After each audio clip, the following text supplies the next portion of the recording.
In the latest episode of the Her Archetypes podcast, the Duchess of Sussex presented it as the biggest challenge of all for Ms. Jackson, who fought for her daughter's life. Eventually, her daughter died of an autoimmune disease, which led her starting a foundation with her husband in a bid to find a cure for their daughter's disease. When her daughter started complaining of a headache near her eye, Victoria Jackson said she first thought her daughter's symptoms were benign, but they turned out to be much worse. It's sort of like every parent's worst nightmare all of a sudden. You have a child who hasn't even been sick and, one day we're out and about. And she starts telling me she has an eyeball headache and Shusha's starting to lose some vision. And I just think she has an eye infection and, we'll go to the eye doctor tomorrow. Here, take a Tylenol, you'll be okay. Ms. Jackson described the time from the first symptoms to the diagnosis as very horrible. And that kind of very long horrible week from finding out that it wasn't an eye infection, but an optic neuritis, which was an inflammation of her optic nerve, and going to see the neurologist and finding out after a blood test, for what would be a rare disease that she ultimately has. It's used to be known as Devick's disease, neuromyelitis optica. Most people misdiagnosed with MS that have this. And they tell me that she has 4 years to live.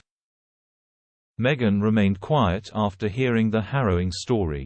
Reacting to the tragic story in a voice note, Meghan Markle said she can't even imagine as a mum hearing that your daughter has 4 years to live. Her daughter Ali was only 13 at the time of her diagnosis, and the disease neuromyelitis optica, or NMO as it's often referred to, is an autoimmune disease that affects the nervous system, and it can cause eye pain and vision loss as well as weakness, numbness, or paralysis in the arms and legs.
Thank you.